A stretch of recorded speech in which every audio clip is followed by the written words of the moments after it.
This UCSD TV program is presented by University of California Television. Like what you learn? Visit our website or follow us on Facebook and Twitter to keep up with the latest programs.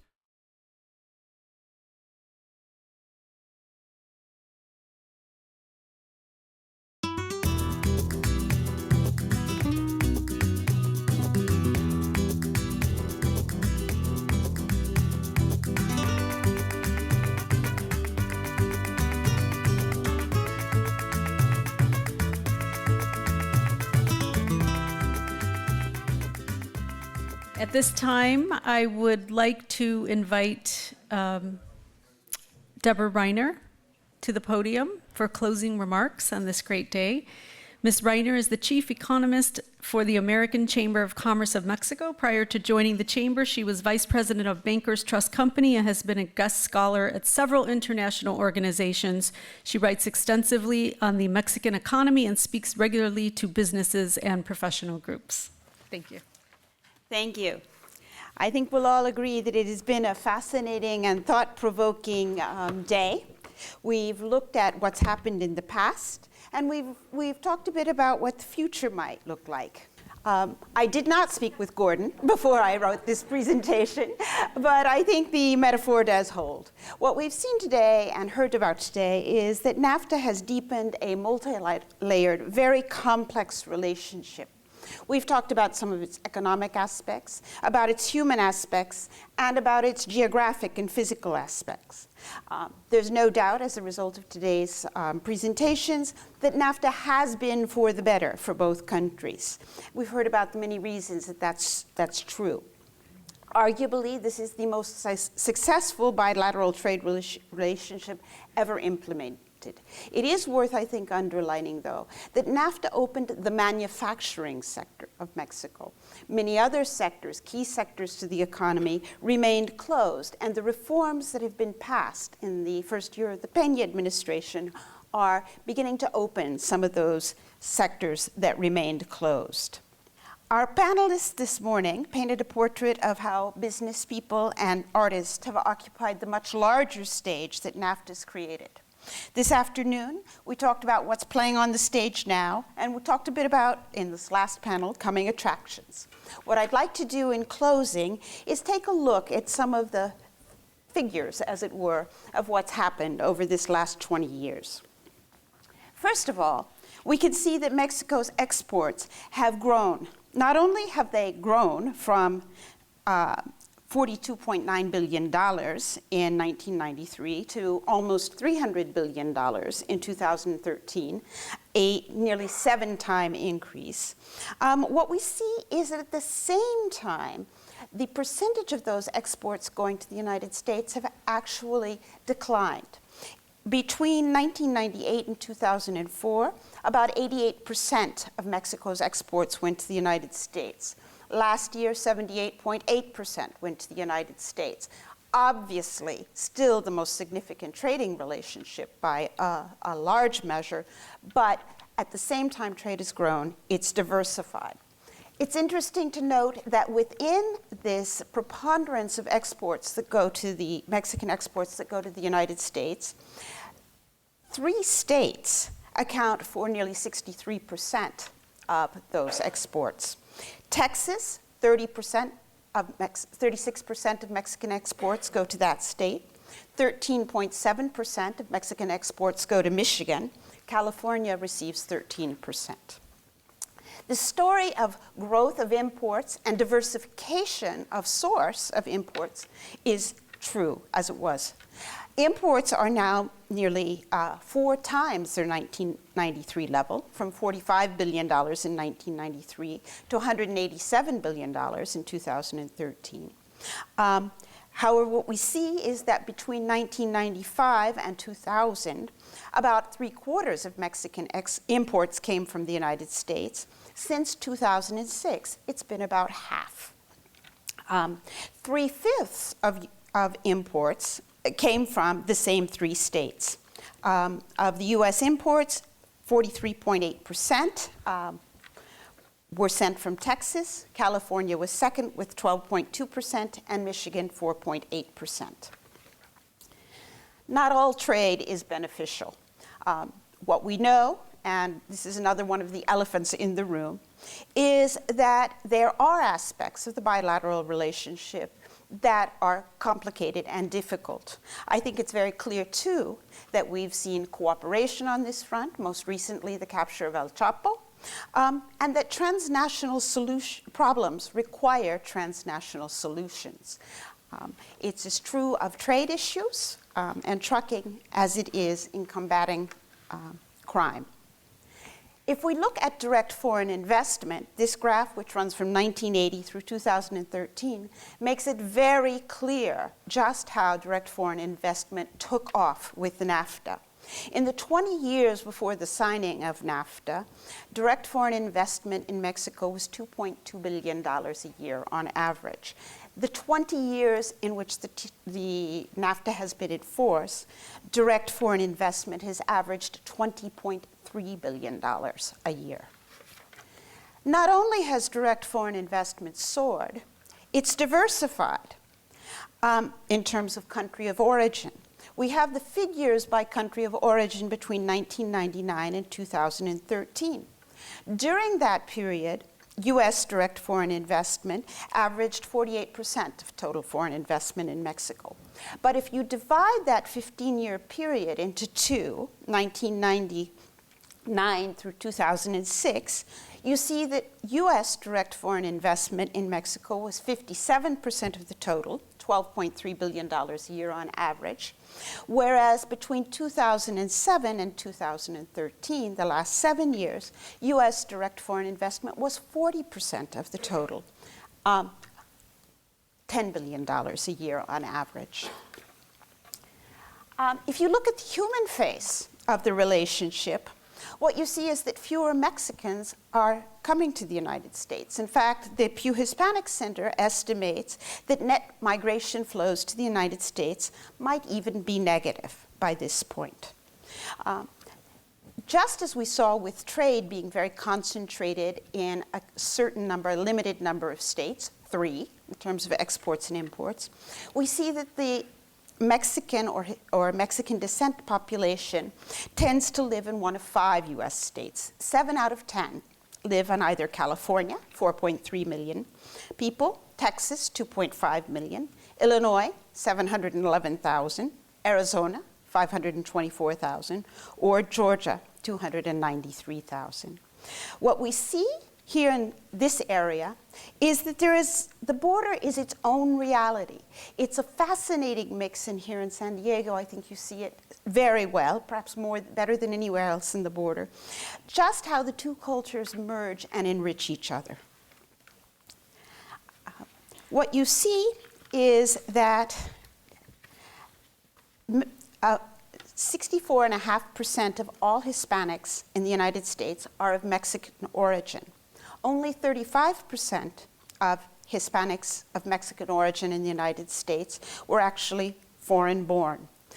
Something that will be, I think, very interesting to see going forward is whether or not we can reduce the cost, for example, of publishing books in Spanish, developing software in Spanish, because something that certainly is holding Mexicans, the man in the street back, is the prohibitively high cost of books. It's tough to read when you can't afford it. And also the development of software. Remittances are the economic face of the human flows of Mexicans to the United States. As you can see, remittances are quite substantial. Between 2006 and 2008, remittances averaged $25.6 billion a year. Last year, they were $21.6 billion a year. Still very, very substantial, but the heyday is past. One of the things that we see is that the longer an immigrant is in the United States, the less money they tend to send back to their home country. That, I think, is certainly a factor in what's happening now, not to mention the downturn in the construction industry in the United States. This is a graph that I think is very telling. Because basically what it tells you is if it weren't for remittances, in some states in Mexico, you wouldn't have very much consumption. This is based on data that was developed by the central bank. It's from 2007, so it's out of date now, but I haven't seen it done since. Essentially, it calculates the remittances as a percentage of the formal wage base by state in Mexico. And what you can see in this graph is that 11 of Mexico's 32 federal entities, in those 11 entities, remittances represent more than half of the wage base in the formal economy.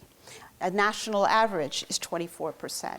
So not only do people come to the United States, the money they send back is critical to the well-being of Mexicans.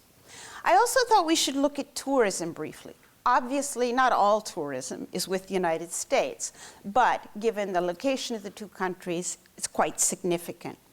What you can see from this graph is that tourism hasn't had the same robust growth as trade since NAFTA. Tourism income in 1993 was $6.2 billion. It was double that, $13.8 billion in 2013.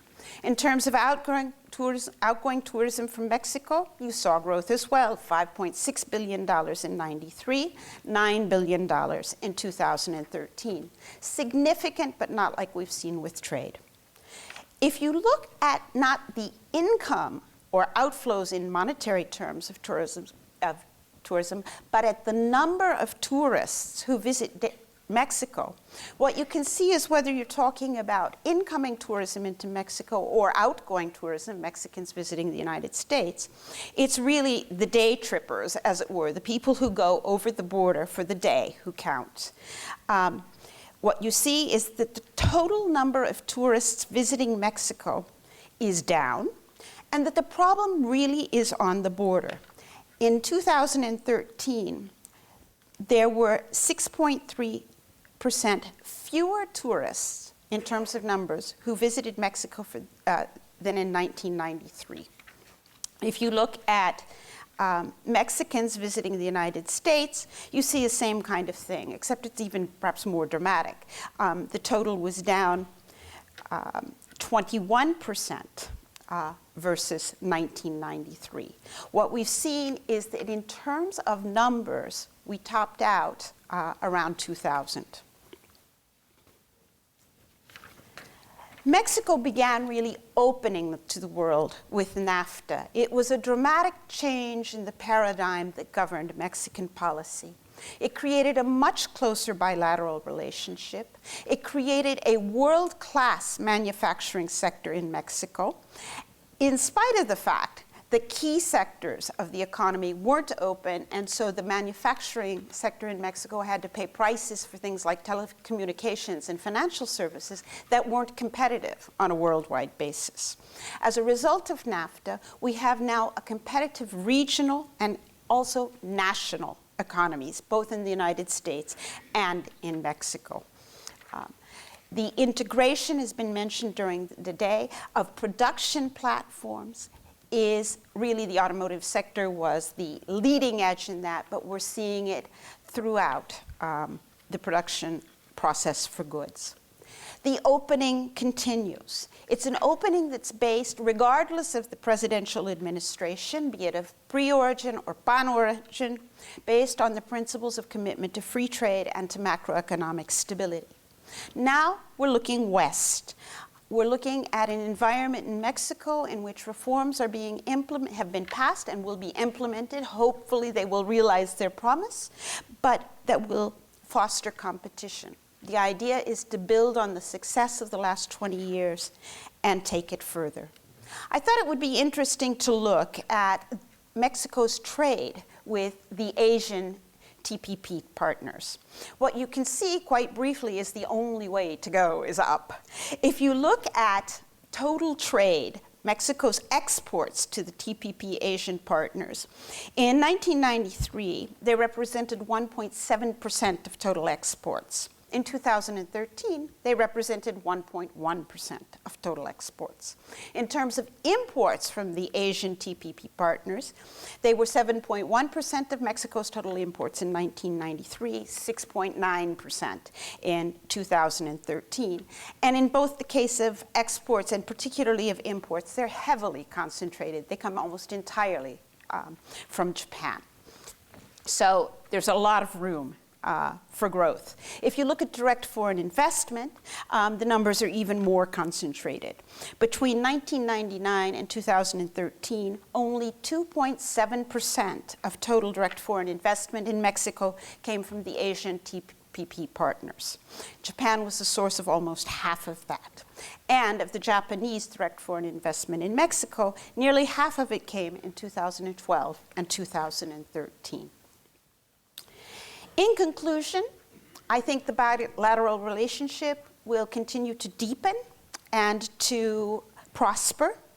We will continue to work on the details. It's not particularly exciting. It's not stuff of which headlines are made necessarily, but the idea of harmonization, of compatible standards, of reducing all of those little costly and annoying kinds of impediments to the movement of goods, services, and people between the countries are room for progress.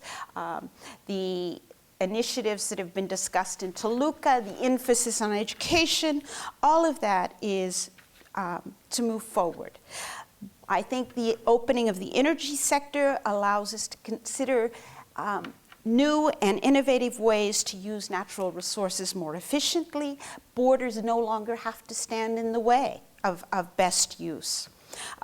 We can reduce the times and the costs of border crossing. I think the idea of actually, given the extreme sensitivity of the immigration issue in the political system in the United States, the idea that there would be a trusted traveler program that would encompass the three countries, that the United States would recognize Mexico's and Canada's trusted travelers program is really an important step forward. Areas like health and sciences, tremendous opportunities. The idea of using the populations on both sides of the border to study the effects of different pharmaceutical products on different genetic populations, using engineering, nursing schools located in either country to address the shortages of healthcare professionals that we face. If we could actually allow Social Security to pay for, or Medicare to pay for treatments provided in Mexico, we'd open up a whole new area of potential growth in Mexico, as well as address a serious issue in the US budget. Mexico's interests are not those of the United States. They're not always the same as those of the United States. Mexico will pursue her national interest just as the United States will. But we've got so much in common and many more interests in common than not. Those interests that are in common will be pursued. I think respect for differences will facilitate reaching agreement. Business is forged ahead. The NAFTA really formalized what was already occurring. The trade flows were happening. The fact that NAFTA was approved really formalized what we saw. It provided certainty about the rules of the game going forward.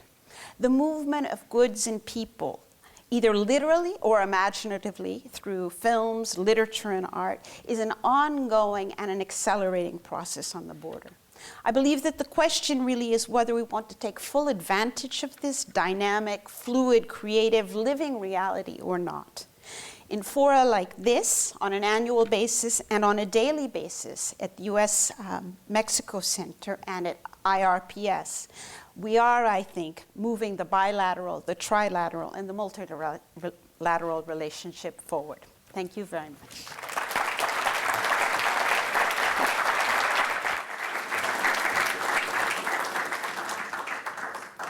Thank you, Deborah. At this time, we would like to thank all of our speakers, our panelists, and the moderators, and thank you for being such a great audience. Those of you that joined us online, thank you.